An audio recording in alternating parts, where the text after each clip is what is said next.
Hi dear friends, welcome to chalk board stories. അപ്പോൾ നമ്മുടെ daily ബൂസ്റ്ററിൻ്റെ 25ാമത്തെ ദിവസമാണിന്ന്. 134/2024 നമ്മുടെ ക്വസ്റ്റ്യൻ പേപ്പർ എന്ന് പറയുന്നത്. ഓഫീസ് അറ്റൻഡറുടേതായിരുന്നു. ഈ ക്വസ്റ്റ്യൻ പേപ്പറിൽ നമ്മുടെ ഇംഗ്ലീഷ്, മലയാളം, മാത്സ്, ഇംഗ്ലീഷും അതേപോലെ തന്നെ മലയാളവും അത്ര ടഫ് ആയിരുന്നില്ല. മാത്സ് കുറച്ചും കൂടി നോർമലി ചോദിക്കുന്ന വെച്ച് നോക്കുമ്പോൾ ഒരു ഇത്തിരി ട്വിസ്റ്റിംഗ് ആയിട്ടുള്ള ക്വസ്റ്റ്യൻസ് ഉണ്ടായിരുന്നത് ഇതിൽ മാത്സ് ആയിരുന്നു. ഓക്കെ ആണല്ലോ. അപ്പം നമുക്ക് എന്ത് ചെയ്യാം, ക്ലാസ്സിലേക്ക് പോകാം. ഈ ക്വസ്റ്റ്യൻ പേപ്പറിൻ്റെ PDF ഞാൻ നമ്മുടെ ടെലഗ്രാം ചാനലിൽ അപ്ഡേറ്റ് ചെയ്തിരിക്കാം. അതിൻ്റെ ഫൈനൽ ആൻസർ കീയും എന്ത് ചെയ്യാം, ഇട്ടിരിക്കാം. നിങ്ങൾ എന്ത് ചെയ്യുക, ജസ്റ്റ് ഒന്ന് അതിൻ്റെ GK പോർഷൻ കൂടി ഒന്ന് വർക്കൗട്ട് ചെയ്ത് നോക്കുന്നത് എപ്പോഴും നല്ലതായിരിക്കും. ഓക്കെ, അപ്പോൾ ഫസ്റ്റ് ക്വസ്റ്റ്യൻ നോക്കാം. Which of the following is correctly spelled word? Spelling ചെക്കാണ് അല്ലേ. സ്പെൽ ചെക്കിൽ നമ്മൾ കുറേ പഠിക്കുന്നുണ്ട്. അതിൽ ഏറ്റവും ഇമ്പോർട്ടൻ്റ് ആയിട്ട് നമ്മൾ സാധാരണ ചോദിക്കുന്ന ഒരു ടൈപ്പ് ആയിരുന്നില്ല ഇത്. സാധാരണ ചോദിക്കുന്ന കുറേ വാക്കുകൾ നമ്മൾ പറഞ്ഞിട്ടുണ്ടായിരുന്നു. ഇതിലൊന്നായിരുന്നു എന്ത്, സൂഡോണിം. സൂഡോണിം എന്ന് പറഞ്ഞാൽ എന്താണ്? നമ്മൾ തൂലികാനാമം ഇല്ലേ, ഇതിൽ ഇതാണ് സ്പെല്ലിങ് കേട്ടോ.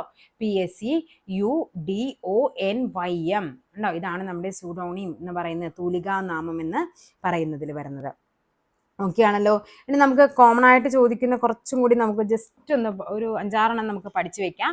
എന്താണ് അക്കോമഡേറ്റ്? Accommodate ACCOMMODATE, accommodate. ഇതാണ് ACCOMMODATE. അതേപോലെ സെപ്പറേറ്റ്. സെപ്പറേറ്റ് എങ്ങനെയാണ് വരേണ്ടത്? SCPARATE ആണ് സെപ്പറേറ്റ്. സെപ്പറേറ്റ്. ഓക്കെ. അതേപോലെ എന്താണ് ആർഗ്യുമെന്റ്? ആർഗ്യുമെന്റ് ആണെങ്കിൽ എങ്ങനെയാണ് വരേണ്ടത്? ആർഗ്യുമെന്റ്. ഓക്കെ. ഇനി എന്താണ് പ്രിവിലേജ്? പ്രിവിലേജിന്റെ സ്പെല്ലിംഗ് എങ്ങനെയാണ് വരേണ്ടത്? PRIVILEGE, privilege. പ്രിവിലേജ് PRIVILEGE ആണ്. ഇനി എന്താണ് ഒക്കേഷൻ? ഒക്കേഷൻ എങ്ങനെയാണ്? OCCASION, occasion. ഓക്കെ, ഇങ്ങനെ കുറച്ചാണ് നമ്മൾ പിന്നെ നോർമലി പഠിച്ചു വെക്കുന്ന കുറേ കാര്യങ്ങൾ ഉണ്ടായിരുന്ന കൂട്ടത്തിൽ പറഞ്ഞ് 2-3 എണ്ണമാണ് തന്നിരിക്കുന്നത്.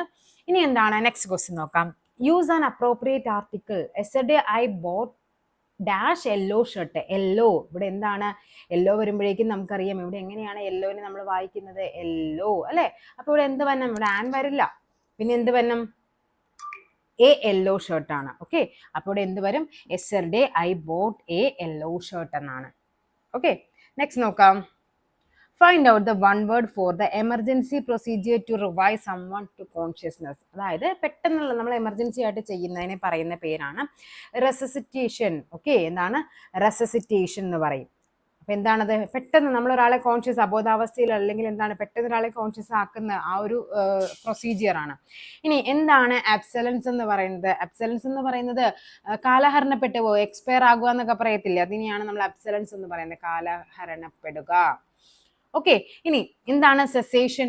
സെസേഷൻ എന്ന് പറയുന്നത് എന്താണ്? അവസാനം, മരണം, വിരാമം എന്നൊക്കെ ആ ഒരു മീനിങ് ആണ് സെസേഷൻ. ഓക്കെ, മരണം, അവസാനം അല്ലെങ്കിൽ വിരാമം, ആ ഒരു മീനിങ് ആണ് എന്താണ് സെസേഷൻ.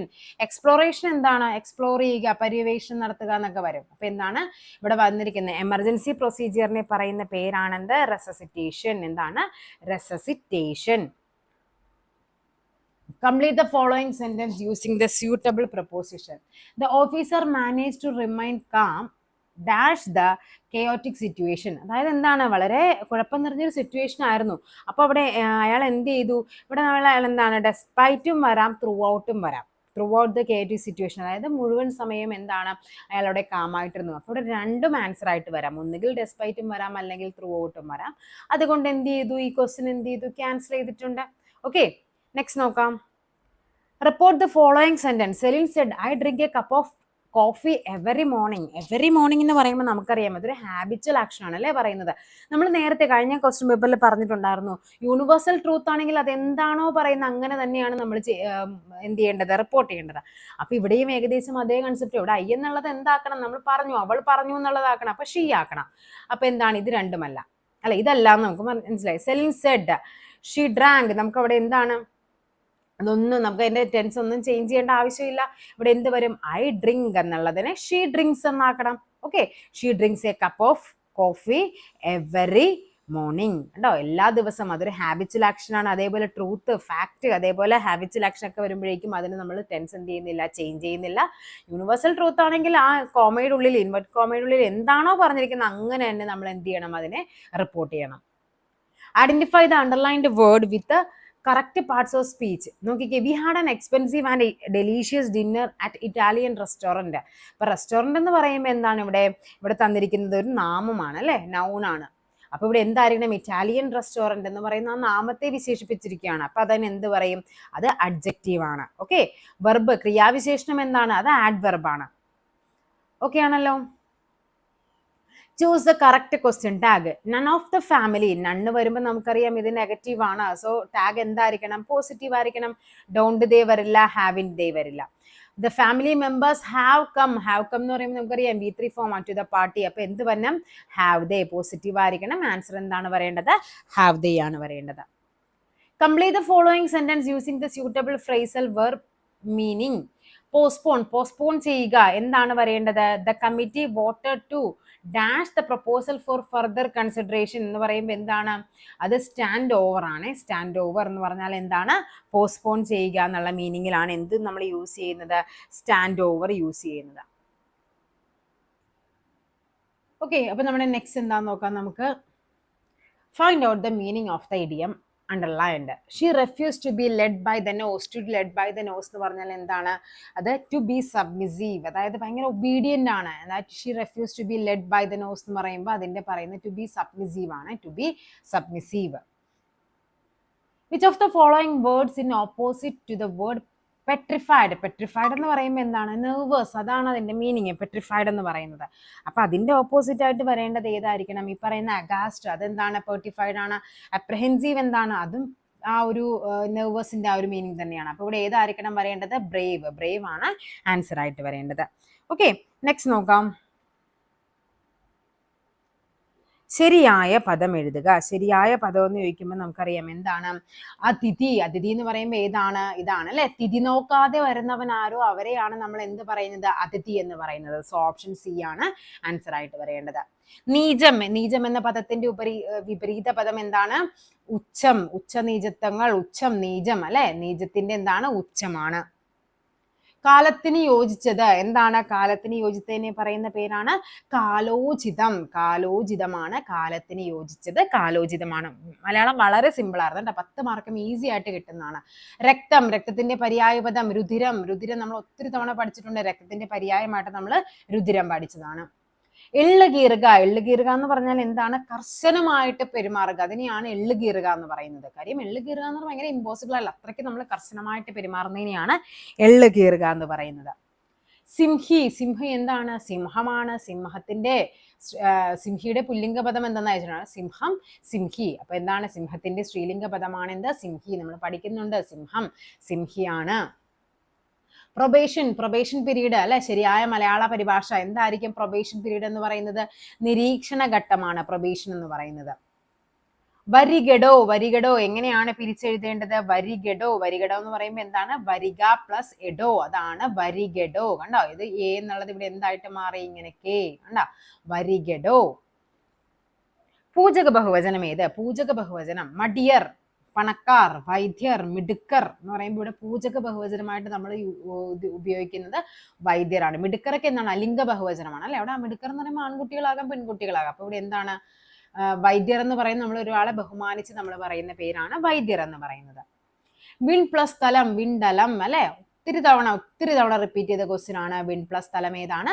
വിണ്ടലം ഏതാണ്? ഈ ക്വസ്റ്റ്യൻ ഒക്കെ നിങ്ങൾക്ക് കാണുമ്പോൾ തന്നെ ഈ 10 നിങ്ങൾക്ക് ചിലപ്പോൾ 10 നമുക്ക് ഈസി ആയിട്ട്, കാര്യം ഇത്രയും ദിവസങ്ങൾ നമ്മൾ 24 ദിവസമായിട്ട് നമ്മൾ പഠിച്ച കാര്യങ്ങൾ മാത്രമേ ഇതിൻ്റെ അകത്ത് മലയാളത്തിൽ നമ്മൾ ഇതിൽ കയറി വന്നിട്ടുള്ളൂ. ഓക്കെ ആണല്ലോ. ഇനി നമ്മുടെ മാത്സിലേക്ക് പോകാം. കുറച്ച് ട്വിസ്റ്റിംഗ് ആയിട്ടുള്ള ക്വസ്റ്റ്യൻസ് മാത്സിലാണ് ഉണ്ടായിരുന്നത് ഈ ഒരു ക്വസ്റ്റ്യൻ പേപ്പറിൽ. ഇതിൽ മാത്സ് അത്യാവശ്യം അറിയാവുന്നവർക്ക് നല്ല രീതിക്ക് സ്കോർ ചെയ്തിട്ടുണ്ടാകും. ഓക്കെ ആണല്ലോ. ഇവിടെ നോക്കാം. നമ്മുടെ ഫസ്റ്റ് ക്വസ്റ്റ്യൻ എന്ന് പറയുന്നത് 2928-126-217. ഈ ക്വസ്റ്റിനൊക്കെ എന്ന് പറഞ്ഞാൽ നമുക്ക് കുറെ ക്യൂബുകൾ, കുറെ സ്ക്വയറുകളൊക്കെ നമ്മുടെ മനസ്സിലുണ്ടാവണം. എങ്കിലും ഇതിനൊക്കെ നമുക്ക് ആൻസർ ചെയ്യാനായിട്ട് പറ്റുള്ളൂ. 2 എന്ന് പറയുമ്പോൾ നമുക്കറിയാം 1ന്റെ ക്യൂബിനോട് എന്ത് കൂട്ടി? 1 കൂട്ടിയപ്പോഴാണ് ഈ പറയുന്ന 2 കിട്ടിയത്. 2ന്റെ ക്യൂബിനോട് 1 കൂട്ടി. 2ന്റെ ക്യൂബ് എന്ന് പറയുമ്പോൾ 8. 8നോട് 1 കൂട്ടുമ്പോഴാണ് ഈ പറയുന്ന 9 കിട്ടിയത്. അടുത്ത നോക്കിക്കേ, 3ന്റെ ക്യൂബിനോട് 1 കൂട്ടി. അപ്പൊ എത്ര കിട്ടി? 27 + 1 28. അതിനോട് അടുത്ത നമ്പേഴ്സ് ആണ് എന്നുള്ള ഒരു ഐഡിയ ആണ് നമുക്ക് അവിടെ വേണ്ടത്. 4ന്റെ ക്യൂബിനോട് 1 കൂട്ടി, 4ന്റെ ക്യൂബ് എന്ന് പറയുന്നത് 64 ആണ്, അതിനോട് 1 കൂട്ടണം, 65 ആണ് നമ്മുടെ ആൻസർ ആയിട്ട് വരേണ്ടത്. ഓപ്ഷൻ എ ആണ്. അടുത്ത് നോക്കിക്കേ, 5ന്റെ ക്യൂബിനോട് 1 കൂട്ടണം, 5ന്റെ ക്യൂബ് എന്ന് പറയുന്നത് 125 ആണ്, അതിനോട് 1 കൂട്ടുമ്പോൾ നമുക്ക് 126 കിട്ടും. അടുത്തത് 6ന്റെ ക്യൂബിനോട് 1 കൂട്ടി, 6ന്റെ ക്യൂബ് എന്ന് പറയുന്നത് 216 ആണ്, അതിനോട് 1 കൂട്ടുമ്പോൾ 217 കിട്ടും. ഓക്കെ ആണല്ലോ. ഒറ്റയാനെ കണ്ടെത്തുക. 1/2 3/4 1, 1/4 2 3, 1/4 4, 1/4 5 3/4. ഒറ്റയാനെ കണ്ടെത്താനാണ് പറഞ്ഞിരിക്കുന്നത്. നമുക്കിവിടെ തന്നിരിക്കുന്ന എല്ലാം എന്താണ്? മിക്സർ ഫ്രാക്ഷനും ഇംപ്രോപ്പർ ഫ്രാക്ഷനും ഒക്കെ ആയിട്ട് തന്നിട്ടുണ്ട് അല്ലേ. അപ്പൊ നമുക്ക് എന്ത് ചെയ്യണം? ആദ്യം അതിനെ എല്ലാത്തിനെയും ഒരേ ഫോർമാറ്റിലോട്ട് മാറ്റണം. 1/2 നമുക്ക് എന്ത് ചെയ്യാം? ഇവിടെ എല്ലാത്തിനും കോമൺ ആയിട്ട് 4 താഴത്തുണ്ട്, നമുക്ക് ഇതിന് 2 കൊണ്ട് മൾട്ടിപ്ലൈ ചെയ്ത് 4 ആക്കാം. അപ്പോൾ എന്ത് വന്നു? 2/4 എന്നായി. അടുത്ത എന്ത് വന്നു? 3/4 എന്നായി. ഇനി എന്ത് ചെയ്യണം? ഈ പറയുന്ന 1/4 എന്ന് പറയുന്നത് ഒരു മിശ്ര ഭിന്നമാണ്. നമുക്ക് അതിനെ എന്താക്കണം? ഭിന്നസംഖ്യയിലേക്ക് മാറ്റുമ്പോഴേക്കും എന്ത് ചെയ്യണം? ഇതിനെ ക്രോസ് മൾട്ടിപ്ലൈ ചെയ്യണം. 4 × 1 4, 4 + 1 5, 5/4 എന്നായി മാറും. ഇവിടെ നമ്മൾ എന്ത് എഴുതി? 5/4 എഴുതി. അടുത്ത നോക്കിക്കേ, 2 ആണ് തന്നിരിക്കുന്നത് അല്ലേ. ഈ 2നെ നമുക്ക് ഡിവൈഡ് ബൈ 4 കിട്ടണമെങ്കിൽ നമുക്കിവിടെ എന്ത് ചെയ്യണം? 8/4. 8/4 എന്ന് പറഞ്ഞാൽ 2 അല്ലേ ആൻസർ? 8നെ 4 കൊണ്ട് ഹരിക്കുമ്പോൾ 2 ആണ്. അപ്പൊ നമ്മൾ ഈ ഡിനോമിനേറ്റർ 4 ആക്കാൻ മാത്രമാണ് ചെയ്യുന്നത്. ഓക്കെ, നെക്സ്റ്റ് നോക്കിക്കേ, 3/1/4 ആണ് തന്നിരിക്കുന്നത്. 3/1/4 എന്ന് പറയുമ്പോൾ നമുക്കറിയാം, ഇവിടെയും എന്ത് ചെയ്യുക? ജസ്റ്റ് ക്രോസ് മൾട്ടിപ്ലൈ ചെയ്യുക. 4 × 3 12 അല്ലേ. 3/1/4, 4 × 3 12, 12 + 1 എന്ന് പറയുന്നത് 13/4 ആണ് വരേണ്ടത്. അപ്പൊ നമുക്ക് അവിടെ എന്ത് ചെയ്യണം? ഈ പറയുന്ന 13/4 നമുക്ക് എഴുതി വെക്കാം. ഓക്കെ ആണല്ലോ. നെക്സ്റ്റ് നോക്കിക്കേ, 4/1/4, 4 × 4 16, 16 + 1 17/4 എന്ന് വരും. അടുത്ത് നോക്കിക്കേ, 5 × 4, 5 × 4 എന്ന് പറയുമ്പോൾ 4 20, 20 + 1 23/4. ഇപ്പൊ ഡിനോമിനേറ്ററിൽ എല്ലാം സെയിം ആയി. ഇനി നോക്കിക്കേ, ഇതിനോട് നമ്മൾ എന്ത് ചെയ്തു? 1 കൂട്ടിയാണ് 3 എഴുതിയിരിക്കുന്നത്. ഇതിനോട് എന്ത് ചെയ്തു? 2 കൂട്ടി 5 എഴുതി. 5നോട് നമ്മൾ എന്ത് ചെയ്തു? 3 കൂട്ടി 8 എഴുതി. ഇതിനോട് നമ്മൾ ശരിക്കും 4 കൂട്ടി 12 വരണമായിരുന്നു. അപ്പൊ നമുക്ക് നോക്കാം, ഈ 12നോട് 5 കൂട്ടിയാൽ 17 ആയി, 17നോട് 6 കൂട്ടുമ്പോൾ 23 ആയി. അപ്പൊ ഇവിടെ 12 ആയിരുന്നു വരേണ്ടത്, ഇവിടെ എന്താണ്? 13/4. 13/4 എന്ന് പറയുമ്പോൾ ഏതാണ്? ഇതാണ് അല്ലെ. 3/1/4 നമ്മൾ 13/4 എന്ന് എഴുതിയത്. അപ്പൊ ഇവിടെ കൂട്ടത്തിൽ പെടാത്തത് ഏതാണ്? 3/1/4 ആണ്. ഇങ്ങനത്തെ ക്വസ്റ്റ്യൻസ് ഒക്കെ നമ്മൾ ഒത്തിരി റിപ്പീറ്റ് ചെയ്ത് ചെയ്യുമ്പോൾ മാത്രമേ നമുക്ക് എന്ത് ചെയ്യാൻ പറ്റുള്ളൂ? ഈസി ആയിട്ട് നമുക്ക് ആൻസറിലേക്ക് എത്താനായിട്ട് പറ്റുള്ളൂ. അപ്പൊ നമുക്ക് മനസ്സിലാകും, ഇത് ഇന്നൊരു മെത്തേഡ് ഞാൻ പഠിച്ചിട്ടുണ്ടായിരുന്നു, അപ്പൊ ഇതായിരിക്കാം, അല്ലെങ്കിൽ ക്യൂബ് ആയിരിക്കാം, സ്ക്വയർ ആയിരിക്കാം, അങ്ങനെയൊക്കെ നമുക്കൊരു ഐഡിയ വരണമെങ്കിൽ എന്താണ്? ഇത്തരം ക്വസ്റ്റ്യൻസ് എന്ത് ചെയ്യണം? ഒത്തിരി നമ്മൾ വർക്ക്ഔട്ട് ചെയ്തിട്ടുണ്ടാവണം. തുടർച്ചയായ 2 ഇരട്ട സംഖ്യകളുടെ വർഗ്ഗങ്ങളുടെ വ്യത്യാസം 68 ആയാൽ സംഖ്യ ഏത്? ഇവിടെ ഒന്നുകിൽ നമുക്ക് എന്ത് ചെയ്യാം? ഇതിനെ ഡയറക്റ്റ് നമുക്ക് ട്രയൽ ആൻഡ് എറർ, അതായത് നമുക്ക് ഓപ്ഷനിൽ നിന്ന് എടുത്ത് എഴുതി ചെയ്യാം. നോക്കിക്കേ, ഫസ്റ്റ് 16 18. 2 സംഖ്യകളുടെ വർഗ്ഗങ്ങളുടെ എന്താണ് പറഞ്ഞിരിക്കുന്നത്? വ്യത്യാസം അല്ലെ. വർഗ്ഗങ്ങളുടെ വ്യത്യാസം എന്ന് പറയുമ്പോൾ എന്ത് വരും? 18 സ്ക്വയർ മൈനസ് 16 സ്ക്വയർ അല്ലെ. നോക്കിക്കേ, ഇതാണ് 2 ഇരട്ട സംഖ്യകളെങ്കിൽ നമുക്ക് ഇതിനെ എങ്ങനെ എഴുതാനായിട്ട് പറ്റും? a² - b². എന്താണ്?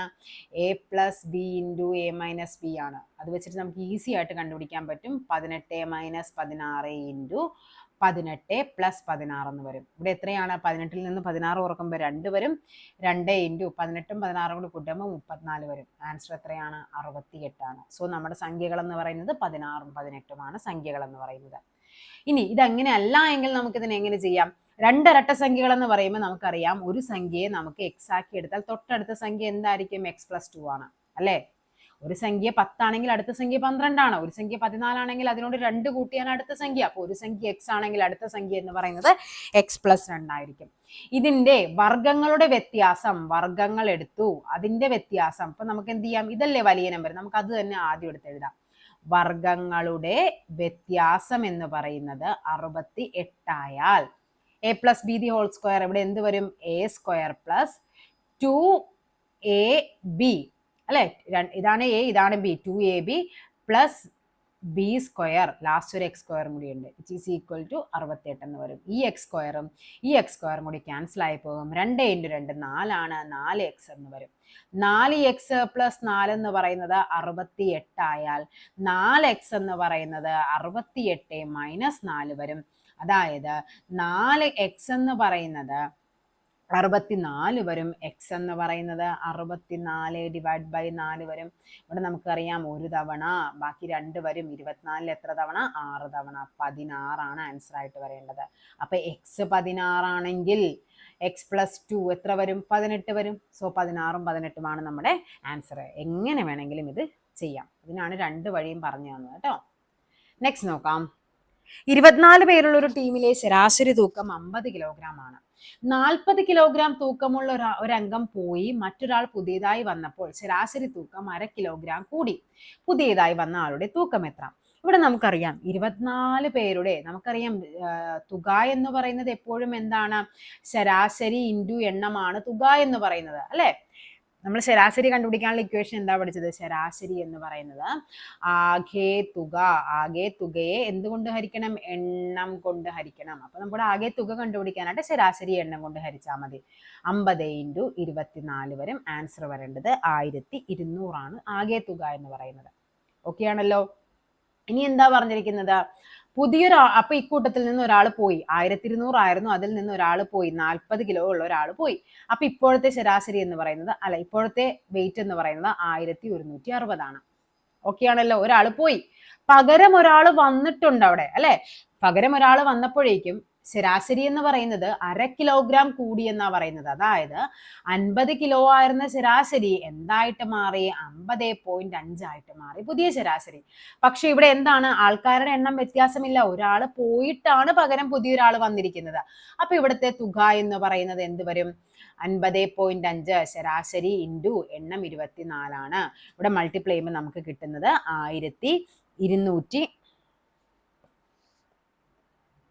1212 ആണ് നമുക്ക് കിട്ടുന്നത്. ഇതാണ് ഇപ്പോഴത്തെ തുക. ഇനി ആ പുതിയതായിട്ട് വന്ന ആളുടെ ഭാരം കണ്ടുപിടിക്കാൻ എന്ത് ചെയ്താൽ മതി?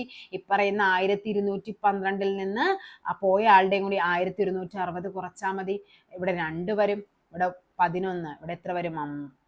അല്ലെ 52 കിലോ ആണ് പുതിയതായിട്ട് വന്ന ആളുടെ ഭാരം എന്ന് പറയുന്നത്. ഓക്കെ ആണല്ലോ. ഇതാണ് ഒരു രീതി എന്ന് പറയുന്നത്. ഇനി ഇത് തന്നെ നമുക്ക് വേറൊരു തരത്തിലും കൂടി ചെയ്യാനായിട്ട് പറ്റും. അത് ഇത്തിരി കൂടി എളുപ്പമാണ്. ഇവിടെ നോക്കിക്കേ, ഇവിടെ പറഞ്ഞിരിക്കുന്നത് എന്താണ്? 40 കിലോഗ്രാം തൂക്കമുള്ള ഒരു അംഗം പോയി പുതിയൊരാൾ വന്നു. അപ്പൊ നമുക്കിവിടെ ശരാശരി കണ്ടുപിടിക്കാനായിട്ട് പുതിയൊരാളോടെ വരികയാണ് അല്ലേ ചെയ്തത്. അപ്പൊ 40 കിലോഗ്രാം ഉള്ള ഒരാൾ പോയിട്ടുണ്ട്. അപ്പൊ പോയ ആളുടെ ശരാശരി നമ്മൾ എടുത്ത് എഴുതുക. പ്ലസ് ഇവിടെ എന്താണ്? ശരാശരി കൂടുകയാണ് ചെയ്തത്. 1/2 കിലോഗ്രാം കൂടി, അതുകൊണ്ടാണ് നമ്മളിവിടെ പ്ലസ് ഇട്ടത്. ഈ 1/2 കിലോഗ്രാം കൂടുക, ശരാശരി എന്ന് പറയുന്നത് ഈ ഓരോരുത്തർക്കും ഈ പറയുന്ന പുതിയ ആളുടെ ഭാരം ഈക്വൽ ആയിട്ട് നമ്മൾ ഡിവൈഡ് ചെയ്ത് കൊടുക്കുവാണ്. അപ്പൊ ഈ 1/2 കൂടിയത് കൊണ്ട് നമ്മൾ എന്ത് ചെയ്യണം? ഈ 24 പേർക്കും എന്ത് ചെയ്യണം? ഈ 1/2 അങ്ങ് കൊടുത്താൽ മതി. ഇവിടെ ആൻസർ എത്ര വരും? 40 പ്ലസ് 24/2 എന്ന് പറയുന്നത് 12 ആണ്. ആൻസർ എത്രയാണ്? 52 ആണ്. ഇനി കുറയുകയാണെങ്കിൽ ഇവിടെ മൈനസ് ഇട്ട് കൊടുക്കണം. അതായത് ഇതിങ്ങനെയാണ് ഒരു ഇക്വേഷൻ ഉണ്ട്. എന്താണ്? പുതിയ ആളുടെ ശരാശരി പ്ലസ് ആൾക്കാരുടെ എണ്ണം ഇൻറ്റു കൂടിയ ശരാശരി എന്നൊക്കെ പറഞ്ഞൊരു ഇക്വേഷൻ ഉണ്ട്. നമുക്കിപ്പോൾ ജസ്റ്റ് ഓർത്തിരിക്കാനായിട്ട് ഇത്രയും കാര്യങ്ങൾ മതി. ഓക്കെ ആണല്ലോ.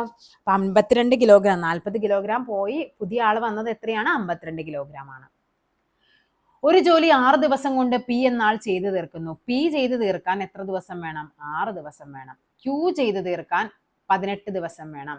എങ്കിൽ 2 പേരും ചേർന്ന് പിയും ക്യൂവും കൂടി ചേർന്ന് ചെയ്തു തീർക്കാൻ പി പ്ലസ് ക്യൂ ഇക്വേഷൻ ഉണ്ട്, നമ്മൾ പഠിച്ചു വെക്കുന്നുണ്ട്. എന്താണ്? ഒരേ 2 പേരും തമ്മിൽ ചെയ്യാനാണെങ്കിൽ ഇപ്പൊ പി എക്സ് ടൈമും ക്യൂ വൈയും ആണെങ്കിൽ X Y divide by X plus Y എന്നാണ് ഇക്വേഷൻ. അതായത് 6 + 18 ഡിവൈഡ് ബൈ എന്ത് വരും? 6 × 18 ഡിവൈഡ് ബൈ 6 + 18 എന്ന് വരും. ഇങ്ങനെയും ചെയ്യാം. ഓക്കെ. ഇവിടെ എന്ത് വരും? 6 × 18 ഡിവൈഡ് ബൈ 24 എന്ന് വരും. 9/2 എന്ന് വരും. 4.5 ആണ് ആൻസർ ആയിട്ട് വരേണ്ടത്. അല്ലെങ്കിൽ ഇത് ചെയ്യാവുന്ന മറ്റൊരു വഴി എന്ന് പറയുന്നത് 6ഉം 18ഉമാണ് അല്ലെ. പി ചെയ്യുന്ന ജോലി 6ഉം ക്യൂ ചെയ്യുന്ന ജോലി 18ഉമാണ്. നമുക്ക് എന്ത് ചെയ്യണം? ഇവരുടെ എഫിഷ്യൻസി കണ്ടുപിടിക്കണം. അതിനാദ്യമായിട്ട് നമ്മൾ ചെയ്യേണ്ടത് ഇതിന്റെ LCM കണ്ടുപിടിക്കണം.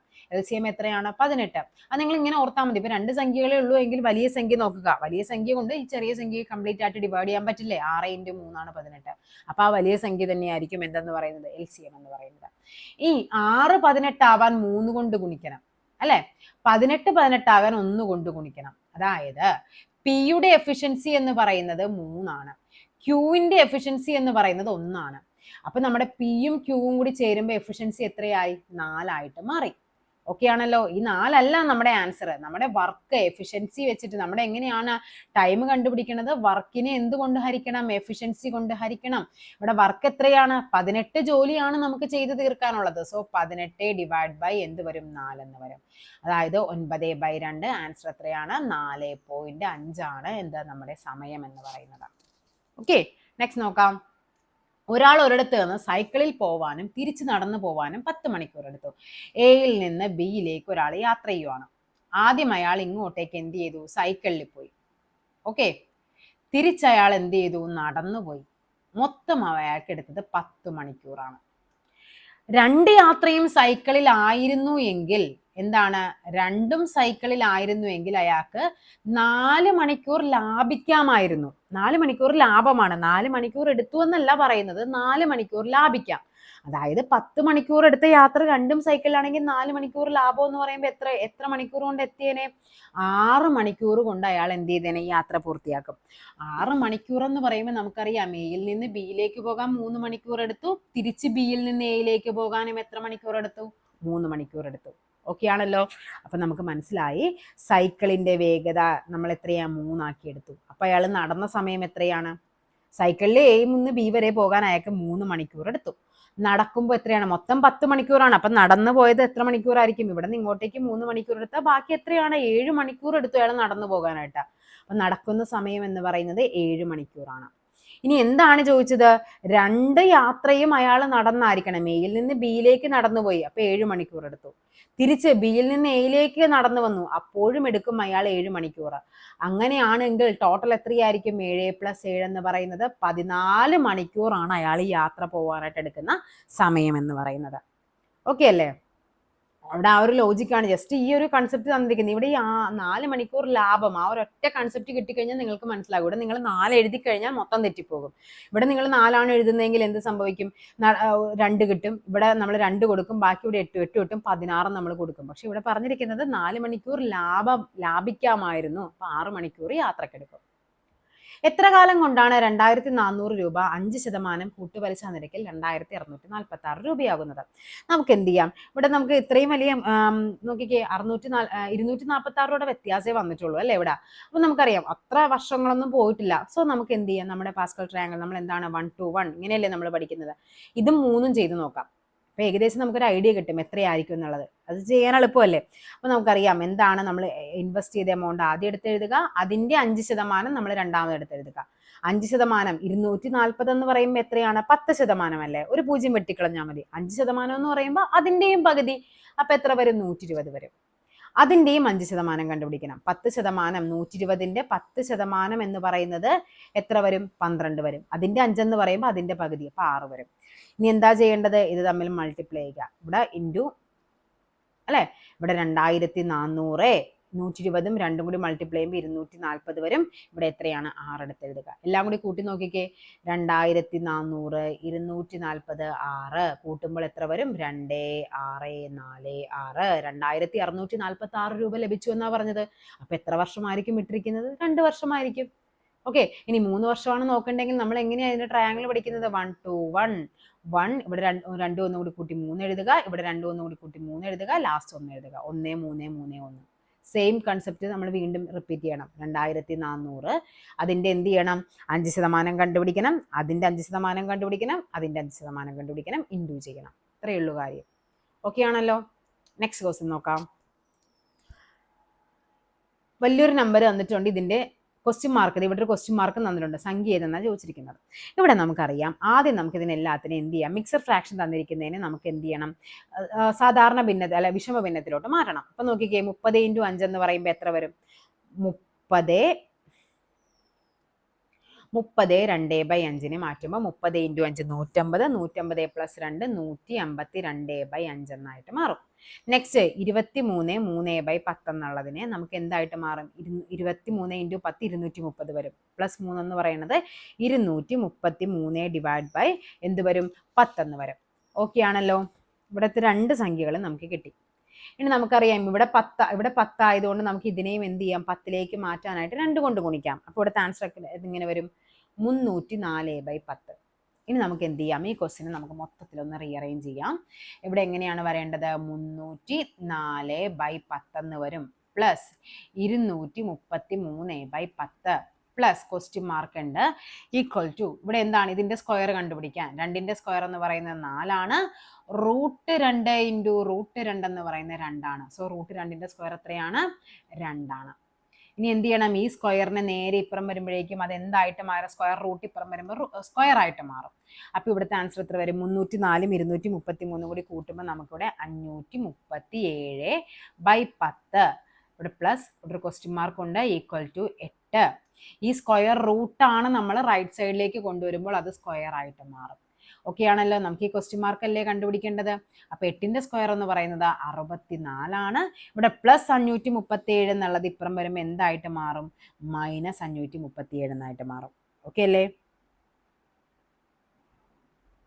മൈനസ് 537/10 എന്നായിട്ട് മാറും. ഇനി എന്ത് ചെയ്യുക, ഇതിനെ കണ്ടുപിടിക്കാനായിട്ട് ഇവിടെ എന്ത് വരും, 640 മൈനസ് 537 ഡിവൈഡഡ് ബൈ 10 എന്നായിട്ട് മാറും. 640, കാര്യം ഇത് ക്രോസ് മൾട്ടിപ്ലൈ ചെയ്തില്ലേ, 10 × 64 640 ആണ്. മൈനസ് ചെയ്യുമ്പോൾ നമുക്ക് കിട്ടുന്നത് 103 ആണ്, 103/10 എന്ന് വരും. 103/10നെ നമുക്ക് ഡിവൈഡ് ചെയ്യുമ്പോൾ നമുക്ക് എങ്ങനെയാണ് വരേണ്ടത്, 103/10 ഒരു തവണ അല്ലേ 10 വരും. ഇവിടെ റിമൈൻഡർ എന്ത് വരും, ഇവിടെ താഴേക്ക് എടുത്തെഴുതി, ഇവിടെ ഒന്നും സംഭവിക്കുന്നില്ല. സോ നമ്മൾ എന്ത് ചെയ്യണം, ഇവിടെ ആൻസർ ആയിട്ട് വരേണ്ടത് ഇവിടെ ഒരു 0 എടുത്തെഴുതണം.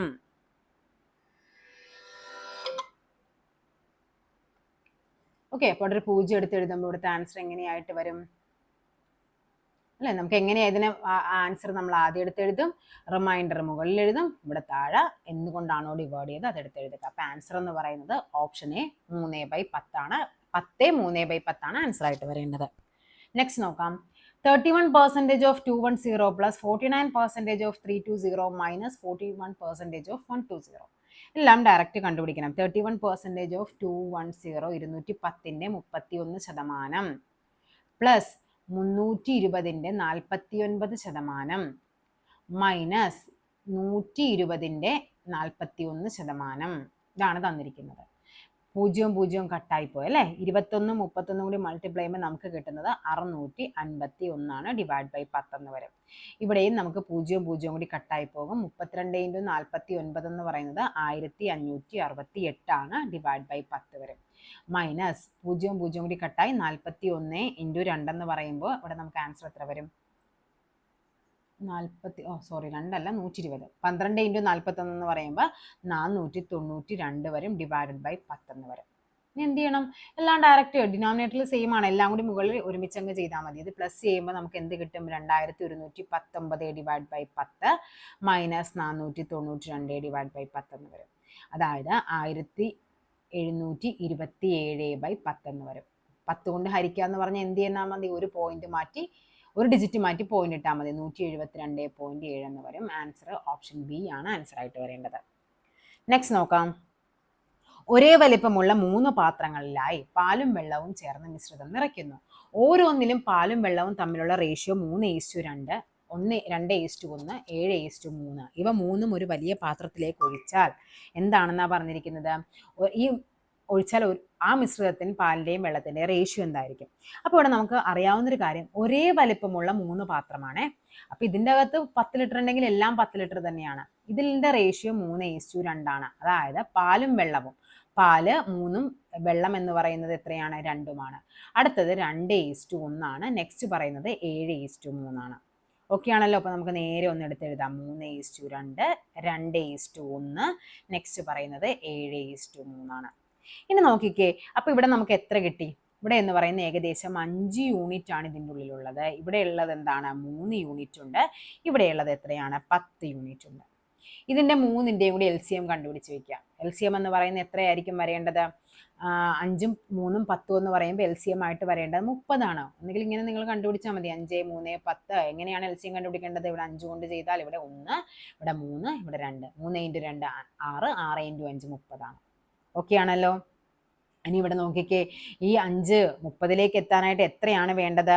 6 വേണം അല്ലേ? 6 യൂണിറ്റ് ഉണ്ടെങ്കിൽ 6 × 5 ആണ് 30. ഇവിടെ 3 എന്ന് പറയുന്നത് 30, അതായത് നമ്മുടെ പാത്രത്തിന്റെ അളവെന്ന് പറയുന്നത് 30 ആണ്. ഇനി ഓരോന്നും കണ്ടുപിടിക്കണം. 3 എന്ന് പറയുന്നത് 30 ആവാൻ 10 കൊണ്ട് ഗുണിക്കണം. 10 എന്ന് പറയുന്നത് 30 ആവാൻ എന്ത് ചെയ്യണം? 3 കൊണ്ട് ഗുണിച്ചാൽ മതി. ഇനി നമുക്ക് എന്ത് ചെയ്യണം? ഈ തന്നിരിക്കുന്ന ഓരോ നമ്മുടെ അതായത് ആ ഒരു എഫിഷ്യൻസി, നമ്മൾ വർക്ക് പറയുമ്പോൾ എഫിഷ്യൻസി പറയും. ഇവിടെ എന്താണ് അതിൻ്റെ ആ ഒരു യൂണിറ്റ് എന്ന് പറയുന്നത്? എന്ത് ചെയ്യണം? ഓരോന്നും കൊണ്ട് മൾട്ടിപ്ലൈ ചെയ്യണം. ഫസ്റ്റ് വൺ എന്താണ് തന്നിരിക്കുന്നത്? 3:2. അതിനെ മൾട്ടിപ്ലൈ ചെയ്യുമ്പോൾ നമുക്ക് കിട്ടും 3 × 6 എന്ന് പറയുന്നത് 18. 18ഉം അടുത്ത എത്രയാണ്? 2 × 6. ഇവിടെ 3 × 6, ഇവിടെ 2 × 6 എന്ന് പറയുന്നത് 12 ആണ്. അപ്പോഴാണ് നമുക്ക് എന്ത് കിട്ടുന്നത്? ഈ പറയുന്ന 30 ലിറ്റർ കിട്ടുന്നത്. അതായത് ആ പാത്രം എന്താണ്? 30 ലിറ്റർ കപ്പാസിറ്റി ഉള്ള ഒരു പാത്രമാണെന്ന് വിചാരിച്ചു. അപ്പോൾ 18 ലിറ്റർ പാലുമുണ്ട്, 12 ലിറ്റർ വെള്ളവുമുണ്ട്. അടുത്തത് പറയുന്നത് 2:1 ആണ്. നമ്മൾ എന്ത് ചെയ്യണം? എന്തുകൊണ്ടാണ് ഗുണിക്കേണ്ടത്? 10 കൊണ്ട് അല്ലെ? 2 × 10 1 × 10 ചെയ്യണം. 2 × 10 എന്ന് പറയുമ്പോൾ എത്ര വരും? 20ഉം ഇവിടെ എന്താണ് വരേണ്ടത്? 10ഉം വരണം. അപ്പോഴല്ലേ 30 ആകുന്നത്. നെക്സ്റ്റ് പറയുന്നത് 7:3. നമുക്ക് എന്തുകൊണ്ടാണ് മൾട്ടിപ്ലൈ ചെയ്യേണ്ടത്? 3 കൊണ്ട്. 7 × 3 21. 3 × എത്രയാണ്? 3 × 3 9. നമ്മളോട് ചോദിച്ചിരിക്കുന്നത് വലിയ പാത്രത്തിലേക്ക് ഒഴിച്ചു, ഇത് തമ്മിൽ കൂട്ടിയാൽ മതി. ഇതെല്ലാം കൂടിയാണ് നമ്മൾ കൂട്ടേണ്ടത്. 8 1 എത്രയാണ്? 9. 1 2 2 2 4 4 1 5. 59:2. ഇവിടെ എത്ര വരും? ഇവിടെ ഏതൊക്കെയായിരുന്നു ഉണ്ടായിരുന്നത്? 12ഉം 10ഉം 22. 22ഉം 9ഉം കൂടി കൂട്ടുമ്പോൾ 31. 59:31 ആണ് നമ്മുടെ ആൻസർ ആയിട്ട് വരേണ്ടത്. ഓക്കെ ആണല്ലോ. അപ്പോൾ ഇത്രയുമാണ് നമ്മുടെ ഇന്നത്തെ ക്വസ്റ്റ്യൻ പേപ്പർ എന്ന് പറയുന്നത്. അപ്പോൾ ഇനി മുതൽ ചിലപ്പോൾ ഡെയിലി ബൂസ്റ്റർ ഓൾട്ടർനേറ്റീവ് ഡേയ്സേ ഉണ്ടാകുള്ളൂ. കാര്യം നമുക്ക് SCRT മാക്സിമം കുറച്ചധികം നമുക്ക് തീർക്കാനുണ്ട്. HSAയുടെ എക്സാം ഒക്കെ വരുന്നുണ്ട്, സോഷ്യൽ സയൻസ്. അപ്പോൾ എന്ത് ചെയ്യാം, നമുക്ക് ഇപ്പോൾ കുറേ പേര് പുതിയതായിട്ട് നമ്മുടെ ചാനലിലോട്ട് വന്നിട്ടുണ്ട്. അപ്പോൾ അവർക്കും കൂടി ഡെയിലി ബൂസ്റ്ററിൽ ആ ഒരു അത്രയും ദിവസത്തിലേക്ക് എത്തിപ്പെടാൻ കൂടി വേണ്ടിയിട്ട് നമുക്ക് എന്ത് ചെയ്യാം, ഇനി ഓൾട്ടർനേറ്റീവ് ഡേയ്സ് ചിലപ്പോൾ എന്നെക്കൊണ്ട് പറ്റുന്ന ദിവസങ്ങളിലേക്ക് എന്ത് ചെയ്യും, ഞാൻ മാക്സിമം ക്ലാസ് ഇടും. കാര്യം SCRT കുറച്ചധികം തീർക്കാനുണ്ട്. നമുക്ക് ഒരു അടുത്തൊരു എക്സാമിന് മുമ്പ് തന്നെ നമുക്ക് SCRT ഒരു മാക്സിമം ഒരു 90% നമ്മൾ എന്ത് ചെയ്യണം, കവർ ചെയ്തിരിക്കണം. അപ്പോൾ അതുകൊണ്ട് ഞാൻ SCRT ക്ലാസ്സിന് കുറച്ച് ഇമ്പോർട്ടൻസ് കൂടുതൽ കൊടുക്കാൻ പോവുകയാണ്. അപ്പോൾ അതുവരെ എന്ത് ചെയ്യുക, ഓൾട്ടർനേറ്റീവ് ഡേയ്സ് എന്തായാലും ഉണ്ടാകും ഡെയിലി ബൂസ്റ്റർ. പിന്നെ നമ്മൾ നമ്മൾ എങ്ങനെയാണ് എനിക്ക് സമയം കിട്ടുന്നതനുസരിച്ച് ഡെയിലി ബൂസ്റ്റർ നമുക്ക് അപ്ഡേറ്റ് ചെയ്യാവുന്നതാണ്. ഓക്കെ ആണല്ലോ. അപ്പോൾ നമ്മുടെ ഇന്നത്തെ ക്ലാസ് കഴിഞ്ഞിട്ടുണ്ട്. അപ്പോൾ അടുത്തൊരു ടോപ്പിക്കുമായിട്ട് നമുക്ക് വീണ്ടും കാണാം. താങ്ക്